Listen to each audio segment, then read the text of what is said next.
Science सबसे ज़्यादा easy subject है। क्लास 10 की साइंस मतलब ख़त्म चीज़, और सबसे ज़्यादा नंबर इसी सब्जेक्ट में आ सकते हैं। बस गलत है तो तुम्हारे पढ़ने का तरीका।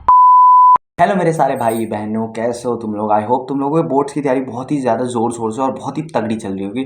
और आजकल तुम लोग पूरा दिन बस पढ़ाई ही पढ़ाई कर रहे होगे। तुम लोग बारी बारी से बोलते रहते हो कि तुम्हें क्या प्रॉब्लम है, और मैं उसके अकॉर्डिंग वीडियोस बनाता रहता हूँ। तो अब तक मैं 15 वीडियो बना चुका हूँ अपने चैनल पर, और 15 के 15 वीडियो में हमने स्टूडेंट को होने वाली हर एक प्रॉब्लम को टैकल किया है। तो आज ना देखो, जो सबसे ज़्यादा हॉट टॉपिक है वो है साइंस। देखो, साइंस क्लास 10 का सब्जेक्ट है। 80 मार्क्स में पेपर आता है, 100 मार्क्स का फाइनल बनता है, जिसमें 20 मार्क्स स्कूल की तरफ से मिलते हैं, और परसेंटेज लाने में ये सबसे इंपॉर्टेंट है। लेकिन प्रॉब्लम क्या है, बच्चे कहते हैं साइंस सबसे ज़्यादा टफ है, लेकिन मैं कहता हूँ साइंस सबसे ज़्यादा टफ नहीं है। साइंस टफ है 11 12 की, 10th क्लास की साइंस बहुत ज़्यादा ईजी है।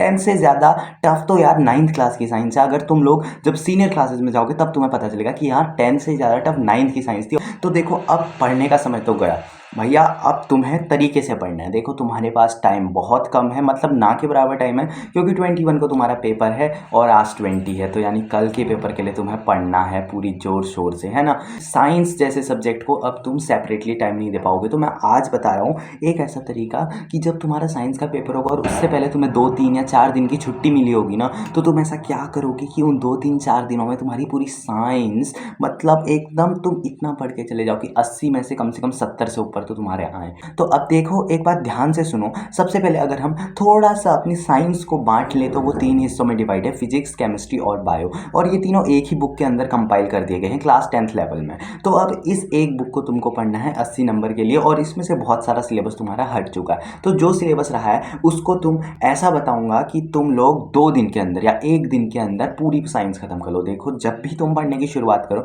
सबसे पहले तुम्हें पढ़ना है बायोलॉजी, क्योंकि बायोलॉजी एक ऐसा सब्जेक्ट है जहाँ पे तुमको सिर्फ और सिर्फ चीज़ों को रटना है। मैं क्लास 10th लेवल की बात करूँ तो तुम एक बार एक चैप्टर की कंप्लीट रीडिंग मार लोगे ना, तो तुम्हें उस चैप्टर से आने वाला हर सवाल का जवाब हो जाएगा। देखो, बायो से कैसे क्वेश्चन आ सकते हैं एग्जाम्स पेपर में। सबसे पहले आ सकता है एमसीक्यू में क्वेश्चन।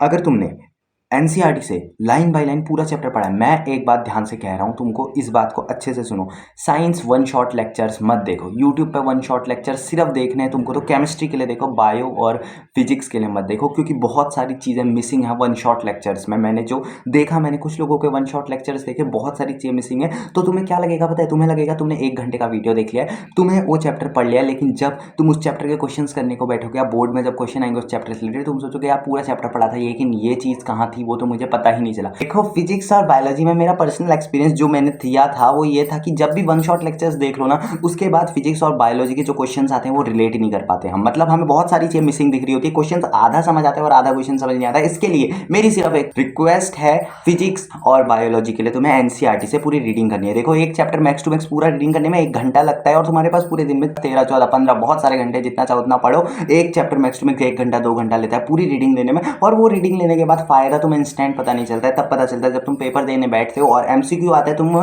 एकदम से लाइन दिमाग में स्ट्राइक करते हैं कि हाँ, इस लाइन का आंसर वो था, वो मैंने रीडिंग में पढ़ा था। ठीक है, इसीलिए सिंपल सी बात, ये मैंने जो ऊपर से टिप बताई है वो ये है कि फिजिक्स और बायोलॉजी के लिए तुम्हें पढ़ना है एमसीक्यूज के लिए, तो तुम्हें पूरी लाइन बाय लाइन पढ़ना ही पड़ेगा, सिर्फ एनसीईआरटी लेवल का चैप्टर। उसके अलावा कोई चीज़ पढ़ने की जरूरत नहीं। तुम सीबीएसई बोर्ड के हो या कोई से भी बोर्ड के हो, अगर तुमने एनसीईआरटी पढ़ी मोर देन सफिशिएंट है।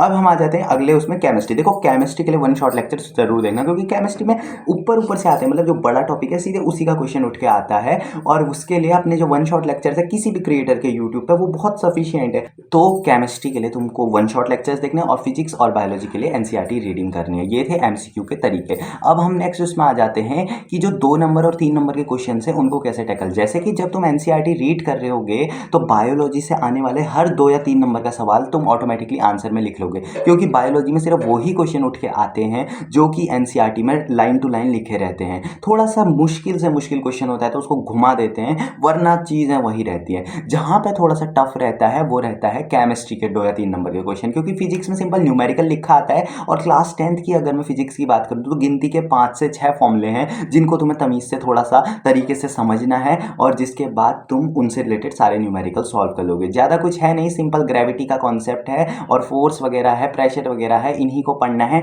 और तुम्हारे फिजिक्स में सारे न्यूमेरिकल खत्म हो जाएंगे, क्योंकि असली न्यूमेरिकल स्टार्ट होते हैं क्लास 11 से और 10th को बहुत इजी बनाया है सीबीएसई ने, और उसके बाद और भी इजी कर देते हैं वो पेपर में जब एकदम जीरो लेवल के क्वेश्चंस आते हैं, ठीक है। तो फिजिक्स के लिए तुमको जो न्यूमेरिकल्स हैं, जो कि मैंने कहा सिंपल आते हैं, उन सिंपल को भी कैसे करना है, उन सिंपल को भी करने के लिए सबसे बड़ी बात जो मेरी तुम्हें सुनने की है वो है कौन सा चैप्टर, वो चैप्टर है रिफ्लेक्शन वाला चैप्टर। देखो वहीं से जो फोकल लेंथ वाले क्वेश्चंस होते हैं वही सब आते हैं जो न्यूमेरिकल बन के आते हैं। थोड़ा सा 4-5 चीजें एक ही क्वेश्चन में डाल देते हैं और उसके बाद सोचते हैं कि बहुत टफ हो गया क्वेश्चन। तुम सोचते हो इसमें 3-4 चीजें दी हुई हैं, लेकिन वो इस तरह से क्वेश्चन बना के देते हैं जैसे 5 चीजें, 4 चीज तुम्हें देंगे, 5वीं चीज तुम्हें निकालनी है, उसमें 2 एक फॉर्मूले लगेंगे, दो चीजों से लेके एक फॉर्मूला बनेगा, 2 चीजों से लेके एक फॉर्मूला बनेगा, और वो 5वां टर्म है जो वो खुद ब खुद आ जाएगा। इसीलिए तुम्हें रिफ्लेक्शन चैप्टर के फॉर्मूलाज में बहुत स्पेशल ध्यान देना है। उसके बाद जो अगला चैप्टर है उसके न्यूमेरिकल्स पे, उसके लिए फॉर्मूले को पढ़ो। देखो रिफ्लेक्शन के फॉर्मूले अगर तुमने मिस किए तो समझ लेना तुम्हारे फिजिक्स में 4 नंबर का आने वाला एक क्वेश्चन खत्म होने वाला है, ठीक है।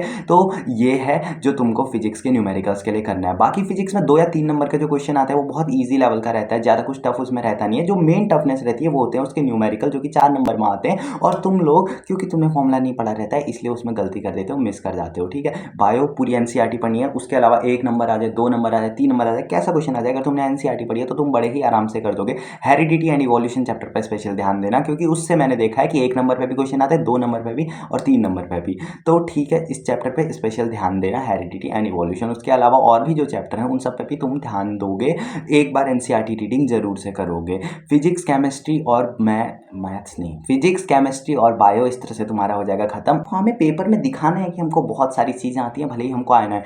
अब वीडियो के स्टार्टिंग में मैंने तुम्हें बोला था कि मैं तुम्हें एक सुपर टिप दूंगा, तो उसका समय आ चुका है। देखो फिजिक्स केमिस्ट्री बायो तीनों के लिए एक सुपर टिप दूंगा। तो सबसे पहले आता है बायो में तुम लोगों को पूरे पेपर में भले ही 1 नंबर का क्वेश्चन नहीं, सॉरी 1 नहीं, 2 या 3 नंबर जितने भी नंबर का क्वेश्चन हो, तुमको फ्लो चार्ट के थ्रू एक छोटा सा डायग्राम साइड में बना देना है। माना कि किस चीज के तुम बारे में लिख रहे हो, उसकी कैरेक्टरिस्टिक्स लिख रहे हो, तो अगर तुम्हें पता है तो उस चीज का डायग्राम बना दो। इस तरह से करने से क्या होगा, जो एग्जामिनर होगा वो चेक करेगा, भले ही तुम्हारे कंटेंट में कमी है, मतलब जो तुम लिख रहे हो भले ही उसमें उतना दमदार पॉइंट्स नहीं है, लेकिन तुमने डायग्राम बनाया तो उसका आधा या 1 नंबर तुमको बोनस के तौर पे मिल जाएगा। ये थी बायोलॉजी की टिप। जैसे कि फूड वेब से रिलेटेड क्वेश्चन आता है तो तुम फूड वेब का एक पूरा डायग्राम बना दो, देखो कितनी अच्छी चीज होगी। भले तुम्हें बनाने को नहीं बोला, तुम्हें सिंपल फूड वेब क्या होता है एक्सप्लेन करने को बोला, लेकिन तुम उसका डायग्राम बना दोगे तो इससे ना एक बहुत ज्यादा अच्छा असर पड़ेगा। तो इसलिए इनको फ्लो चार्ट और डायग्राम को मिस मत करना। बायो में केमिस्ट्री की बात करो तो केमिकल फॉर्मुलाज होते हैं, उनको लिख दिया करो, जैसे कि फॉर्मुला भी लिखो और उनके नाम भी लिखो। जैसे Al लिख रहे हो तो एल्यूमिनियम भी लिख दो, और प्लस जब तुम केमिकल रिएक्शंस लिख रहे हो तो केमिकल रिएक्शंस लिखते टाइम तुम उनको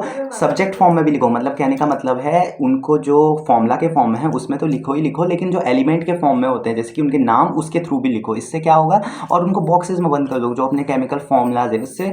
इससे बहुत अच्छा लगता है यार।